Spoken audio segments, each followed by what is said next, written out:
Hey guys, good morning. Today is April 15th, 2023. I never know what day it is, but it's April 15th. I just checked, and we are now in the 4th week of spring. So it's time for another garden tour. Now, we didn't do a garden tour last weekend because we were doing a lot of work building all of these beds, filling them with soil, planting them out, all that kind of stuff. We've been doing just a ton of work in the last 2 weeks, and I have videos on those, so I'll link those below too if you're interested in seeing exactly what went into getting these beds ready. But so we skipped a week as far as the garden tour, so there is no week 3 of spring garden tour, but I'm excited to show you kind of like where we're at now.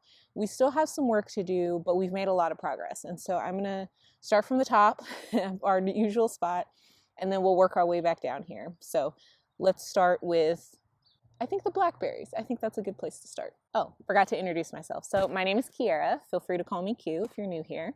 And we are gardening in California in Zone 9B. So I'm really excited that you're joining me today in my garden. Okay, now let's look at the blackberries. Okay, so welcome to our blackberry patch. So what we did here, we did this actually yesterday, 2 days ago. I can't remember, my days run together. But what we did here is we put wire trellising up for all of these blackberries. These blackberries were already here when we bought the house.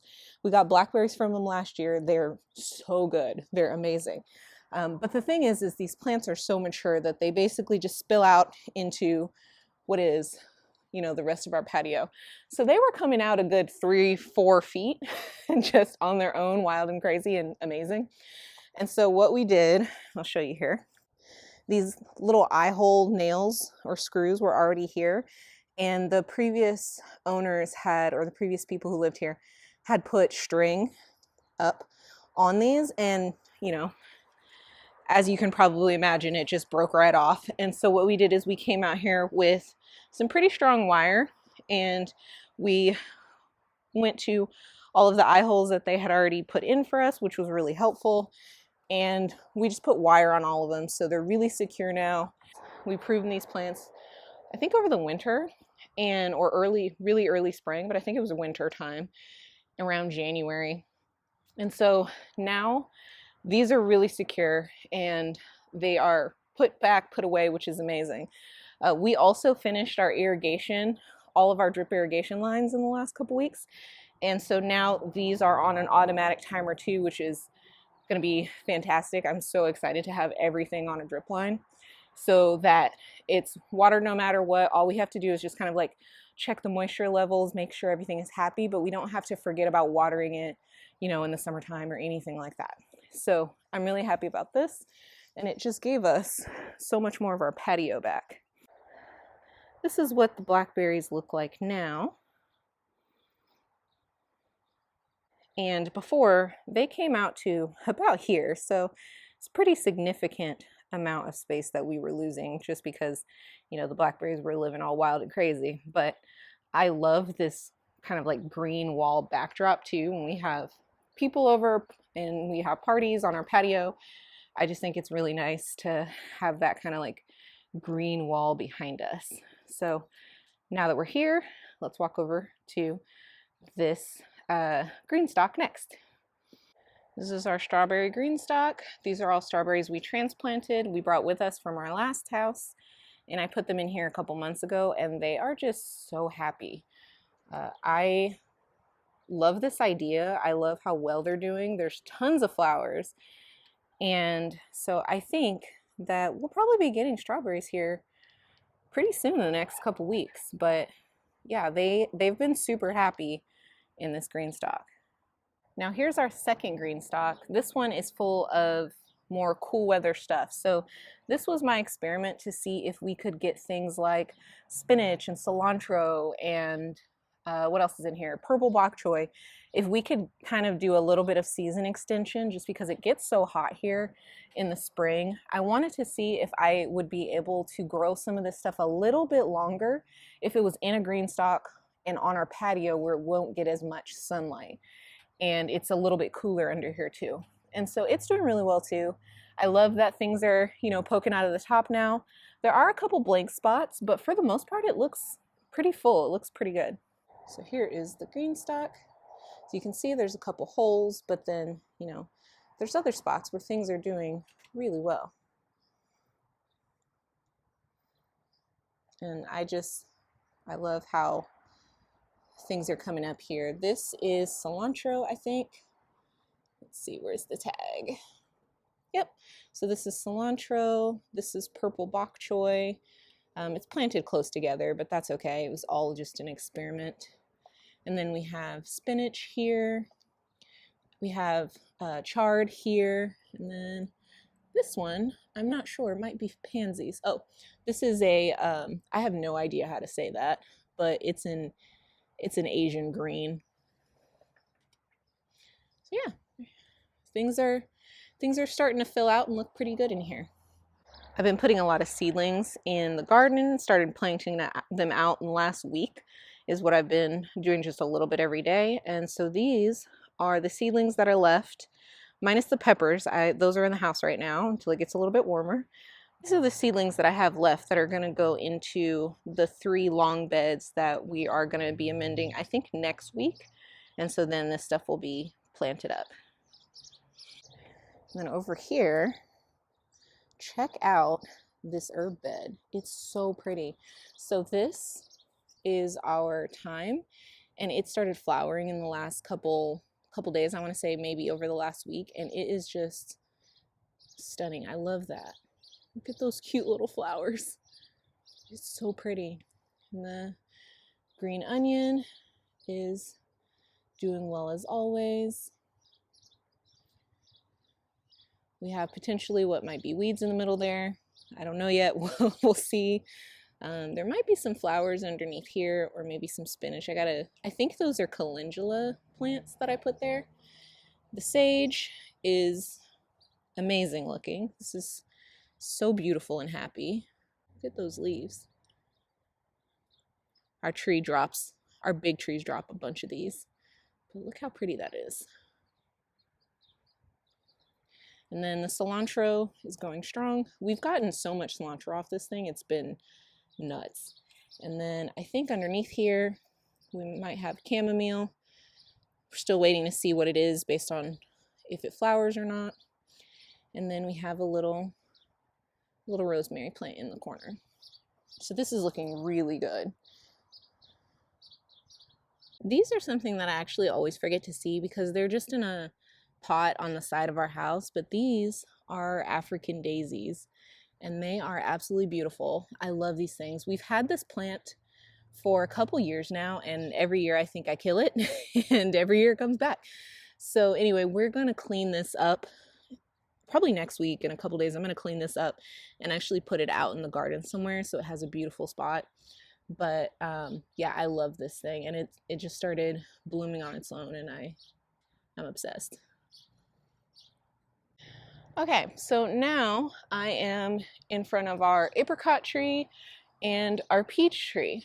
And so what's going on in this apricot tree? Oh, we did see something really exciting on the apricot tree yesterday because we were out here working on the peach tree. Let me show you these two things. Here's a big, beautiful apricot flower.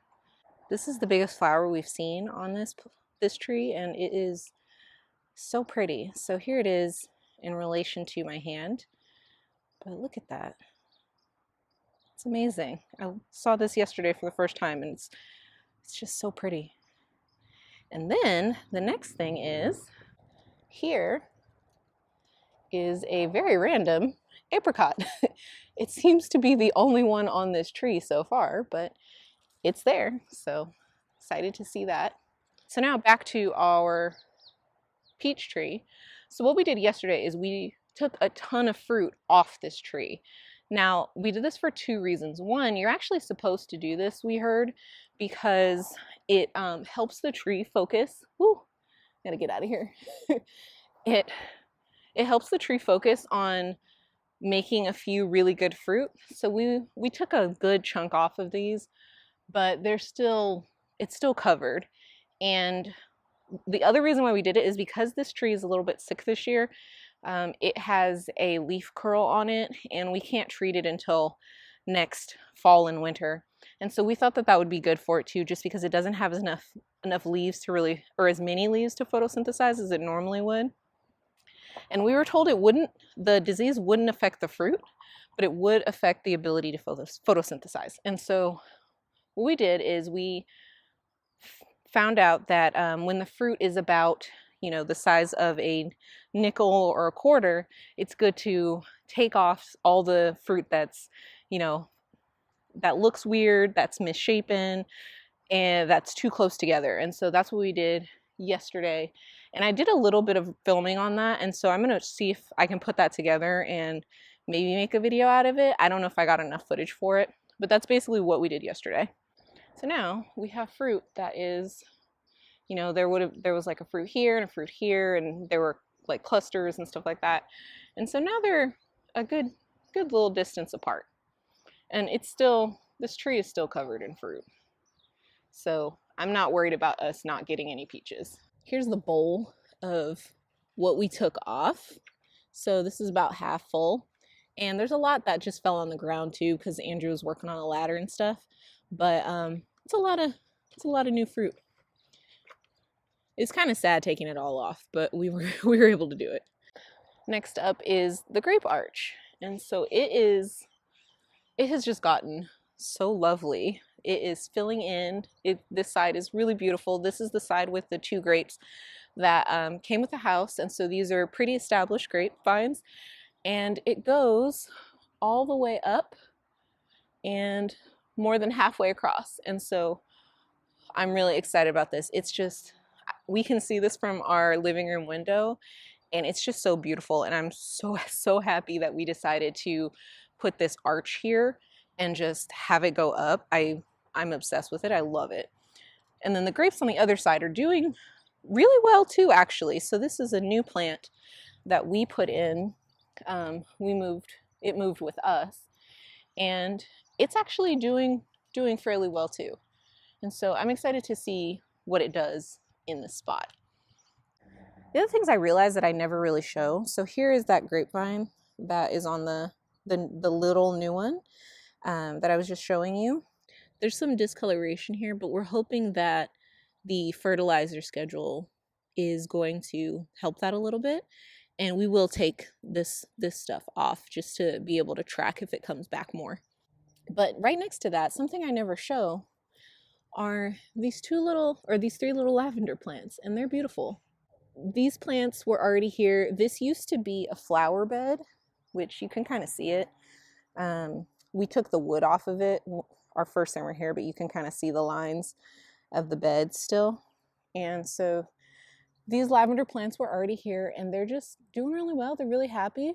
And we put all of this stuff on drip irrigation also.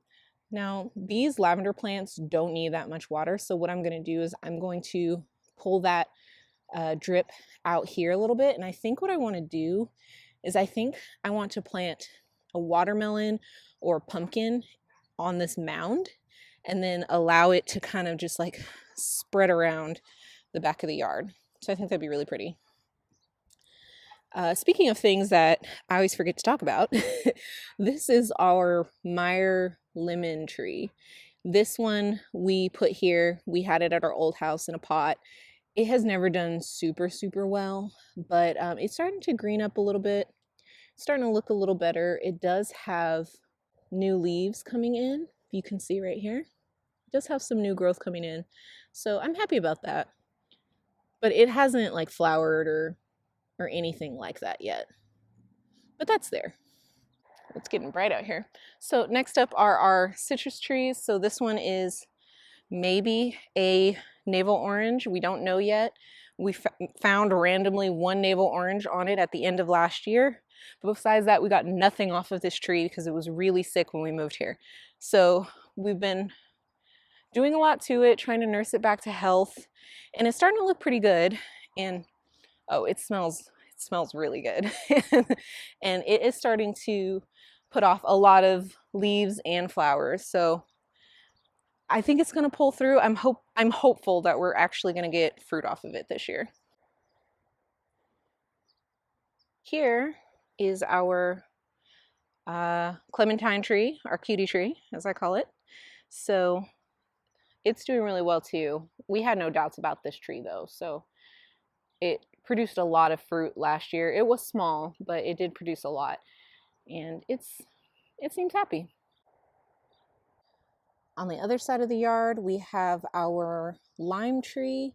I don't know what kind of lime this is, but it's kicking in there too. It came with us in a pot. It doesn't look great, but it seems to be fairly happy here. We have, as you can see, a lot of a lot of cleanup to do around here just because we've been focusing on finishing the garden beds. But here is our lime tree as of right now. And so the lime tree is right there. Next to it, we have a gala apple tree. This is one that we bought and put in a couple months ago. And it is starting to leaf out, which is great.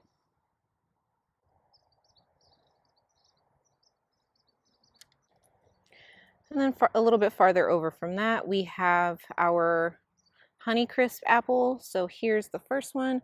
This one came with the house, but this is one that we actually relocated. We moved it to this spot. It used to be over there. So this also started leafing out in the last week. And then here is the second Honeycrisp apple. And this is the one that we didn't move. So this one was in this exact spot when we moved here.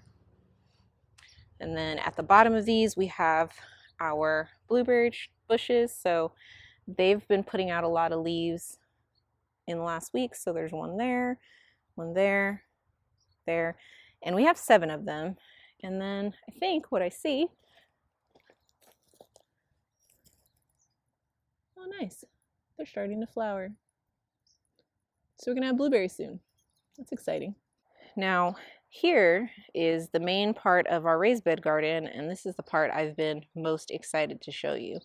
So all of these beds now are completely done. They're completely filled. And so we filled up those 3 16-foot beds, filled up this new 8-foot bed, and then we topped off these 2. And I'll show you what's planted, everything that's planted so far, starting with the older stuff. And these 3 beds, we haven't added, we're gonna add more soil to these 3 also, but we just haven't done it yet. We're gonna do it next week. But in these is mostly just our garlic. That's the main thing. We also have some sweet peas that are actually making a comeback, which is really great, but we're not counting on those for anything. We actually planted those last fall and they've just struggled. But anyway, so the main thing that we're excited about in these 3 beds is the garlic. But I did go ahead and plant some tomatoes. So we have 4 super sweet 100 tomatoes. So there's 2, and then there is 3. Oh, where am I pointing? No. And then there's 3 and yeah, right there, 4. So these are indeterminate tomatoes, and so they're gonna get really, really tall. And what we're gonna do is we have 8-foot T-posts on either side of these, and I'm going to put a bar across the top, and then I'm actually going to string these up so that they grow up the string. I'm gonna prune them pretty tightly over the season and then just allow them to kind of grow up that string. The idea for that is there's a YouTube video, Josh Sutton or Satin. It's called Trellis to Make You Jealous. We found that video a couple years ago and we really do like growing tomatoes that way. And so for our indeterminates, that's what we're going to be doing here also. This is the second bed. We have awesome garlic going all the way down. And then we have some peas again. And then here we have 2 tomatoes. So as you can see, these are a lot bigger than the ones I just showed you. And that is because I did not grow these. So I actually got these 2 tomato plants from our local farmers market last weekend. There was a lovely woman who was selling plant starts, and we got to talking to her actually the week before. just to kind of, I stopped at her booth just to see what she had, and we had a good time talking to her. And then so last weekend when we went back, I couldn't help myself, and she had a couple cool varieties that I wanted to try because we didn't really grow any slicers this year.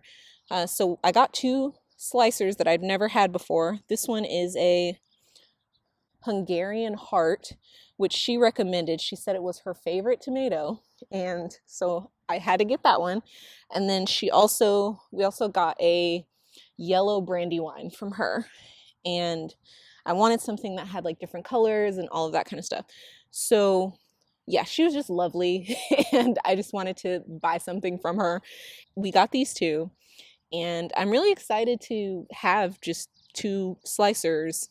That is something that we don't have seeds for either one of these. So I love that we're able to just kind of like make some space for something new, even if it's, you know, two random plants, just because I wanted to support someone local. We didn't necessarily need to buy these plants. I have a lot of tomato plants still that I haven't put in the ground, but I like the idea of, you know, building a community, going to our local farmers market, actually meeting a person and talking to her and chatting to her about her little operation they're doing in their backyard, which is a lot bigger than ours. And yeah, it was just really fun to talk to someone who was really passionate about food and about growing food. And she was telling us that her husband actually does most of the growing, but she does a lot of cooking.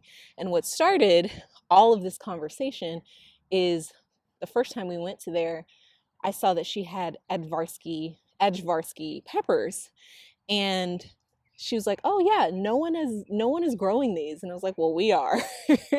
And so we were talking about those, and she was talking about how great they are, and we were talking about Baker Creek Seed Company and all of this kind of stuff. So it was so nice to just like nerd out for a little bit with someone who also just appreciates this thing that I'm kind of obsessed with. And so yeah, I had to get two plants from her. So we'll see how they do. And right next to the tomatoes, the other thing about this bed is these are actually onions that I planted in the fall, and I didn't think that they were going to make it. At one point I thought they all disappeared, but they're here and they've been getting a little bit bigger in the last couple weeks. And in the middle here, I planted a bunch of leeks, which I have always had horrible success with leeks. But now you can see all these like thick grass looking things are all leeks. And about half the patch that I planted actually came up, which is really awesome. So I don't know if these are going to make it or not, just because we're going to mend this bed pretty heavily and fill it up. So they might all be buried. They might not do anything, but this is as far as I've ever gotten with leeks. Here is the part of the garden that we spent the last 2 weeks on. I do have a video that I put up and just showing the process of all of this.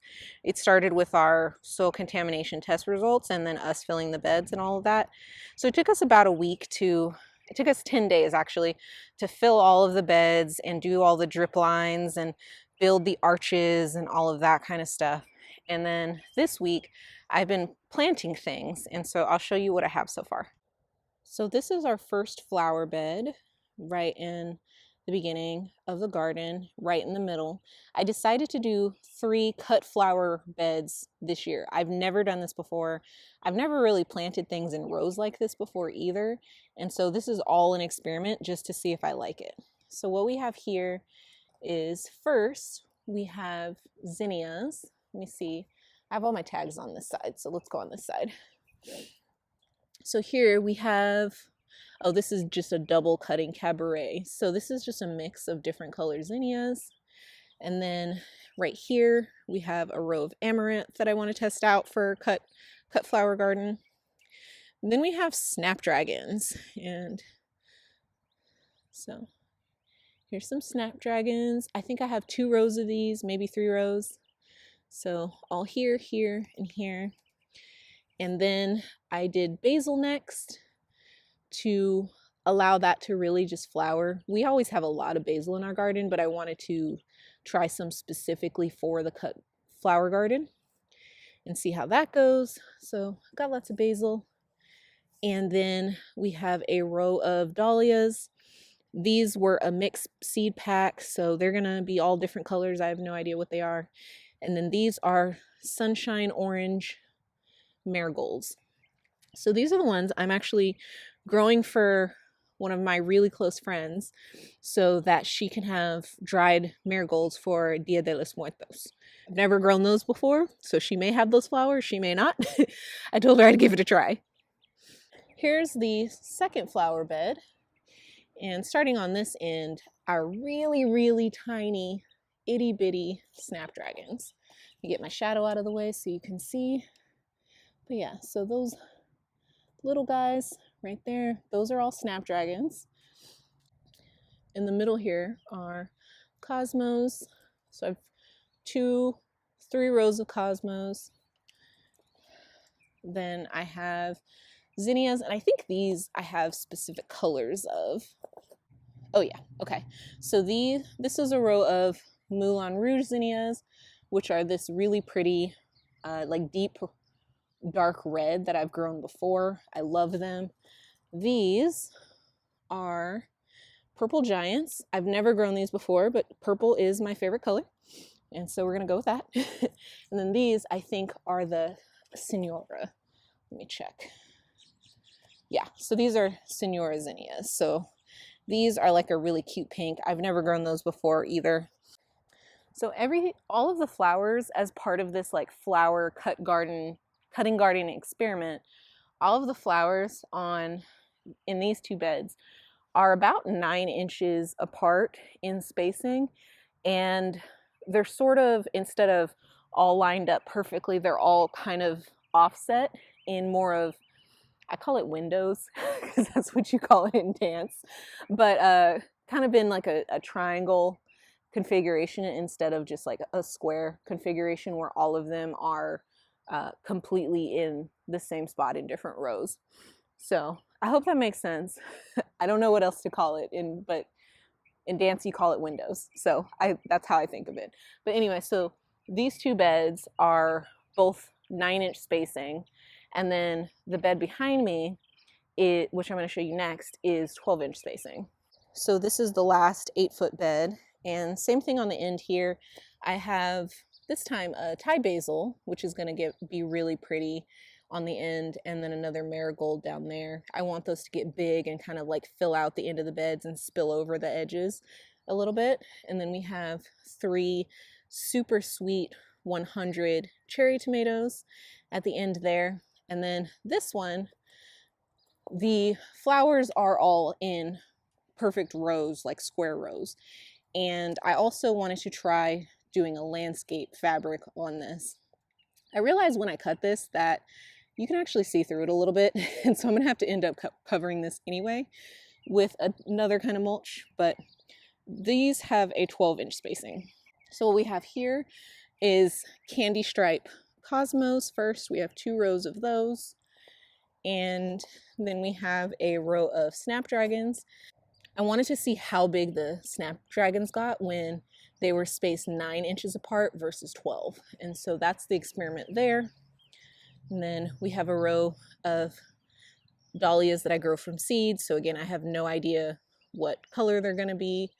And then back there, these 2 are straw flowers. And they were the only straw flowers that I could get to germinate from seeds. So there they are.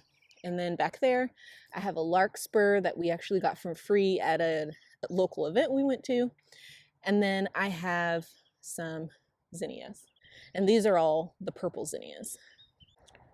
All right, so to kind of orient ourselves, we did those 3 beds first where our garlic and the big tomatoes were. And then we just did these 3 flower beds. And then we have these 3 beds that are brand new. This is the first time we've ever planted anything in them. And these are more of my normal style of gardening.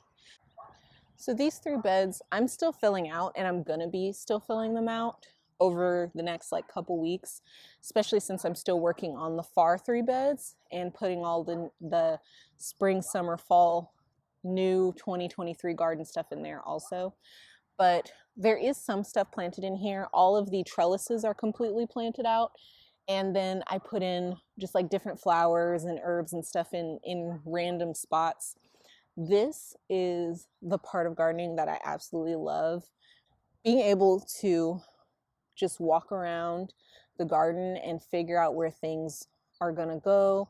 I'm imagining what it's gonna look like when it's in full bloom, full size, and just really beautiful. It's such kind of like a sacred time for me. I didn't do any videos on it just because I did it, first of all, over multiple days. I did probably like 20 minutes of planting every day last week, but it's such a sacred, quiet time for me, and I get so much out of it that I think trying to film me doing it, first of all, would have taken away from the experience for me and would have also not translated well for you. I think it would have been really boring to watch because there's no real rhyme or reason to it. It's just me walking around. And the best way I can describe it is just getting a feel for what I want the spirit of the garden to be and what I want it to look like in the coming year. And there's no way to really describe it. I don't have a format for it at all. And so it's just me, like, in very simple terms, it's just me bumping around the garden and putting things in random spots. And so I will show you where I have stuff right now, where I have stuff planted right now. The other thing too is normally when I plant a garden, like the beginning garden, I actually put all the stuff out at once. This year was different because we were still building some of the beds or still filling some of the beds, and because the peppers aren't ready yet, it's not warm enough yet for them to come out here for me to feel good about it, just because I've been babying them for so long. And so there's a lot of gaps in here. And so that's another reason why I just came out and did like a little bit every day. So anyway, I'll show you what's in here so far. And a lot of the gaps are going to be filled with peppers, because remember, I have over 100 pepper plants this year, which is like nuts to me. The most I've ever grown of peppers was, I think we had 30 one year. I think it ended up being actually 29. So yeah, having over 100 is kind of insane. Two people don't need that, but I'm excited to see them grow. I'm excited to share them for sure. One of my favorite things, my absolute favorite things about gardening is sharing it. And so I'm going to show you what I have so far. Know that a lot of the spots are going to be filled with peppers.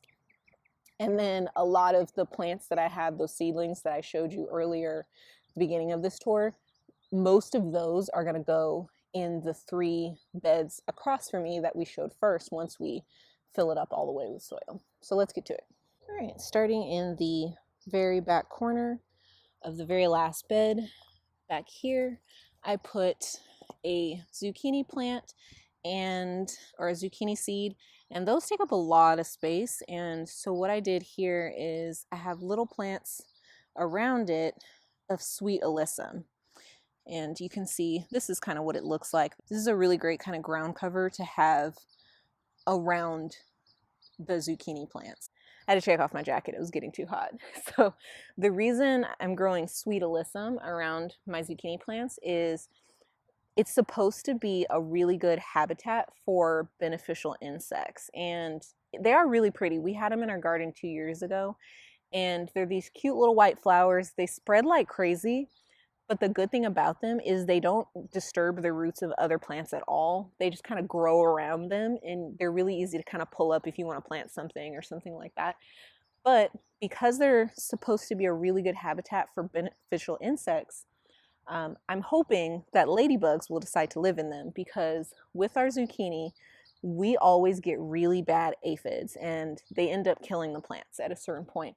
And so I'm hoping that by planting more sweet alyssum around here, one, it'll be really beautiful and they'll kind of like cover the whole space and spill over and all of that kind of stuff as the zucchini grows up. But I'm also hoping that we'll have zucchini for a little bit longer. So here's the zucchini plant surrounded in kind of a circle of sweet alyssum.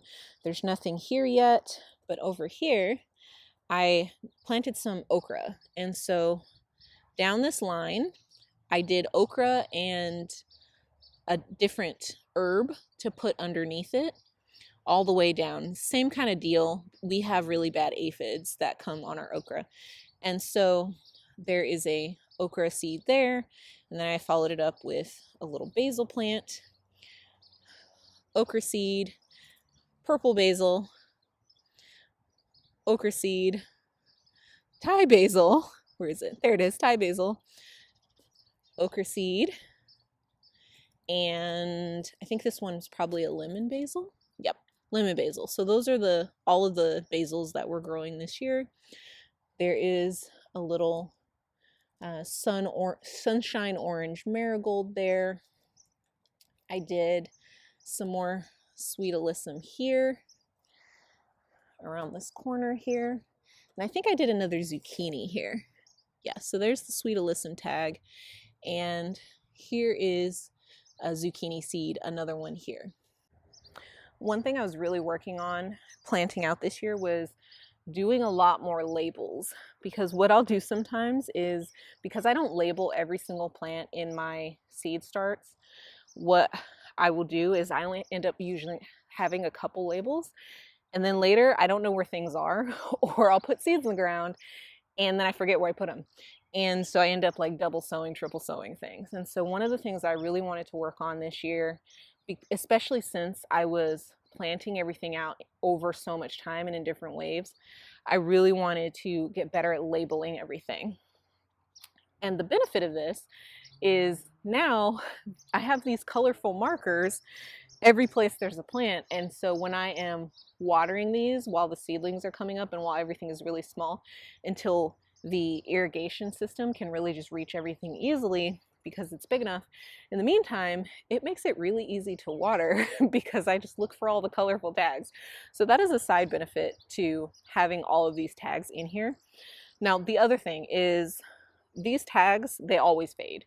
So they last about half the season for us. We get a lot of sunshine and it doesn't really matter what marker I use, they fade. And so at a certain point, the tags are useless. I write on them just with a Sharpie, but you know, it is what it is. At a certain point, once the plants get big enough, I actually do know what they are. And so I don't need the tags anymore. But one thing I did do too this year to hopefully have the writing on the tags last a little bit longer is I have all of the handwriting facing north. Let me make that. Yeah, so I have all of the handwriting facing north because our sun goes from the front of our house, which is east, and then behind me, and then sets on this side of the garden. So I'm hoping by having all of my handwriting facing this direction, it doesn't get as much sunshine directly on the marker part. And so I'm hoping that makes it last for a little bit longer. They probably still will fade, and I'm okay with that. But those are two conscious things that I did as far as like marking and tagging the garden this year that ended up being really useful. So right now, the colorful tags are really helping as far as like spot watering. So I don't have to waste water on the whole garden because the drip irrigation system is also in already and it is running. But yeah, so we'll see what that looks like as far as like how long the handwriting actually lasts on the markers. All right, so back to the tour. So this is the zucchini we just talked about. There's another little sweet alyssum. Over here, I have a junior yellow sunflower, which I am obsessed with these. Sunflowers are my favorite flower, and I love that these are small ones. They get about like 2 or 3 feet tall, and I absolutely love them. And then we have a marigold. Then we get to our trellises. So this trellis, I have an amaranth on the end here because I have this vision of these huge, really tall amaranth and really tall sunflowers like framing all of the ends of the trellises. I think it's going to be really pretty. And so I'm testing that out. And then here I planted an Armenian cucumber seed. And then next to it, I planted a Telegraph improved cucumber seed.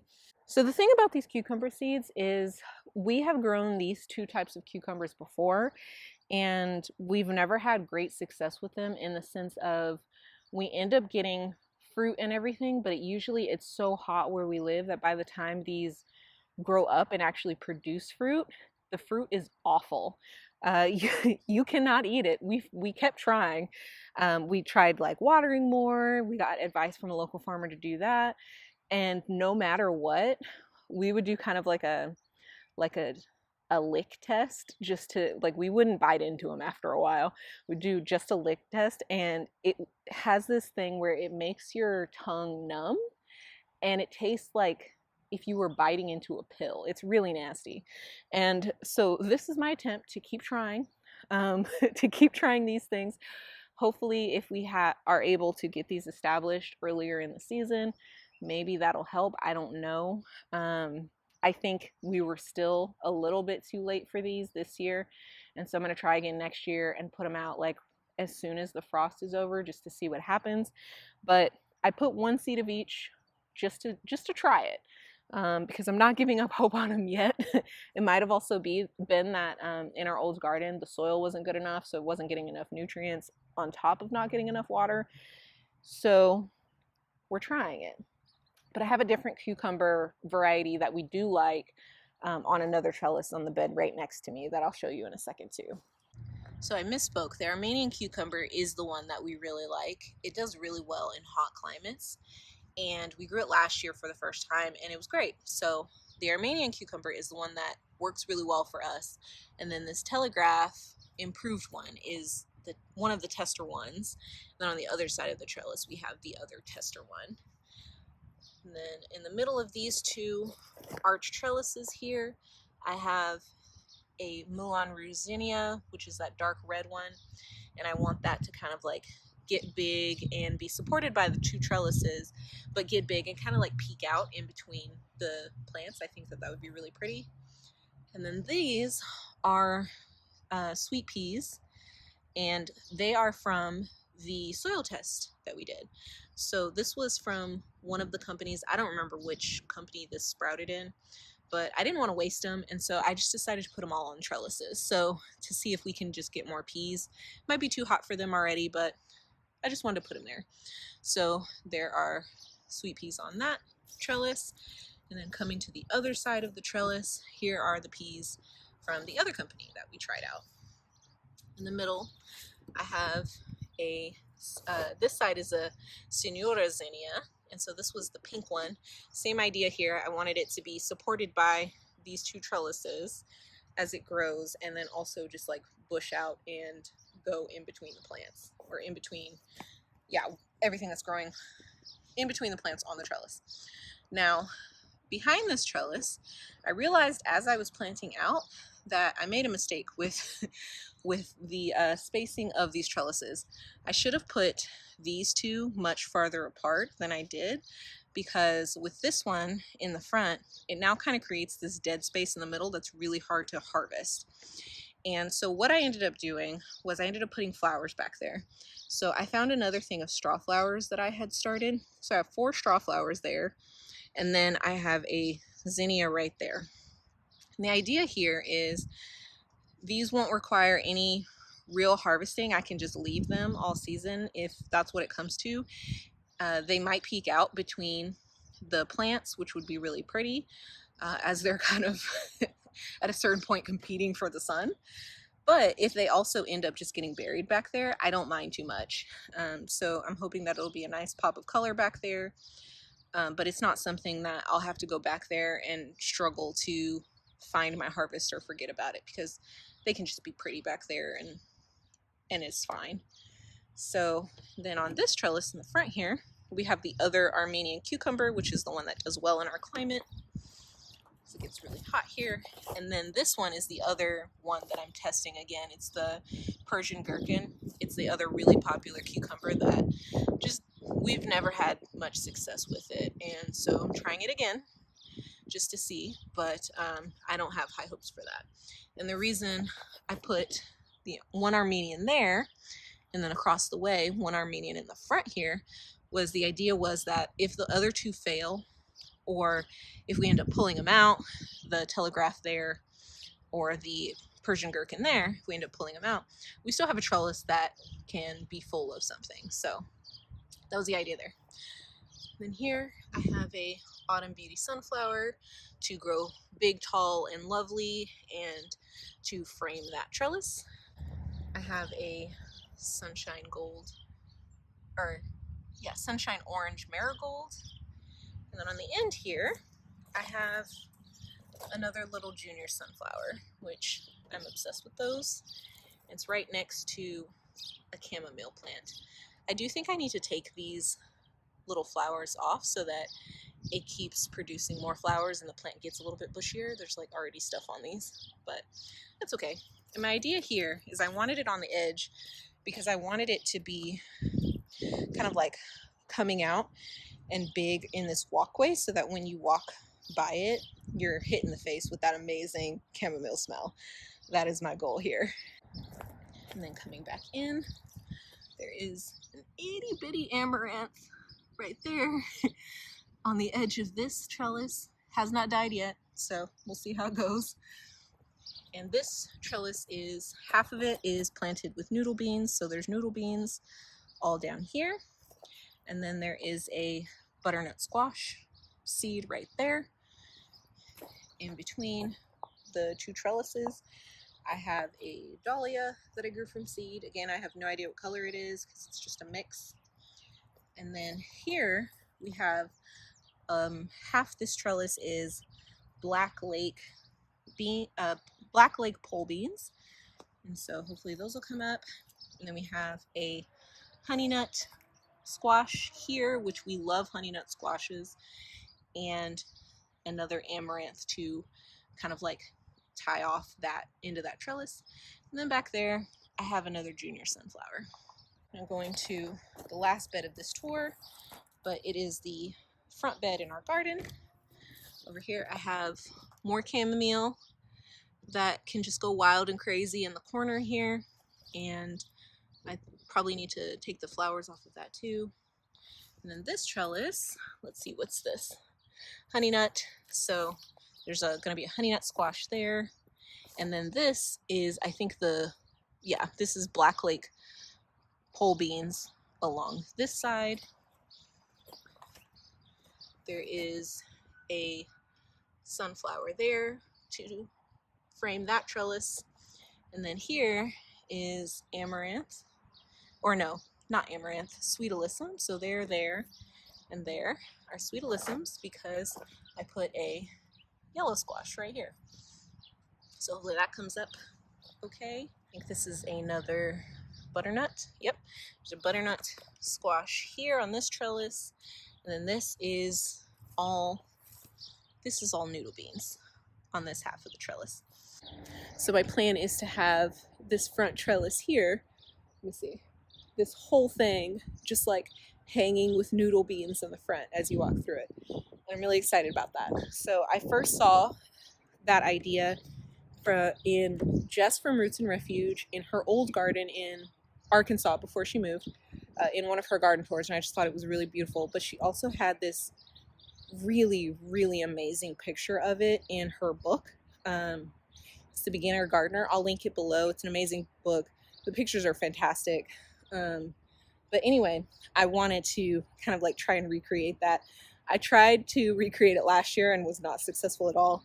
My noodle beans, they just like struggled really bad with aphids. They took a long time to take off, but I'm eternally hopeful that one day I will have a noodle bean trellis that like hangs down. So I'm gonna try again. We'll see what happens. And then next to where the noodle beans will be, hopefully, this is a dahlia, I think. Yep, so this is a dahlia on the edge here, and I can, because this is on the edge of the bed, I want it to be full and beautiful, but I don't want to spill over too much into the walkway, so I can kind of support it with this trellis here is the idea. And there's nothing in the front here. Here's another junior sunflower right in the front of the bed. And then I think there's a big empty spot where I'm going to put a bunch of peppers. And then over here, I have another junior sunflower because I wanted to be able to see those like as soon as you look at the garden, I wanted those to be in the front display. And I think that might be, yep, that's it. So there you have it. That's what our garden is looking like in week 4 of spring, and really the beginning of our garden season now that we at least have all of our beds in. Like I said, these beds that I'm sitting in the middle of, we still have to fill those with more soil and just kind of top them off. But the 2023 garden is in, more than halfway. So I'm really excited for this. This is my absolute favorite part. I love this beginning where you get to put things into the ground. You get to imagine what it's going to be like. It's all just so exciting. And now it's just going to be, continuing to put more things in and watching them grow and get beautiful. Part of it is seeing what looks similar to, what you imagined in your mind, and then what, frankly, what doesn't, what doesn't look so great or what doesn't do so well, and the lessons you learn from that.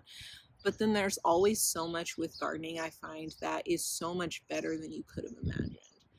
And I've had that every single year, where there's so much stuff that is infinitely better than what I thought it would be. And I love that. So it makes, the failures and the aphids eating all your stuff easier, because there's going to be so much beauty that you didn't plan for, and you're going to get so much more out of it. So anyway, thank you for joining me on this tour. I hope you enjoyed it, and I'm excited for us to keep going through this garden together and watch it become so much more than we imagined.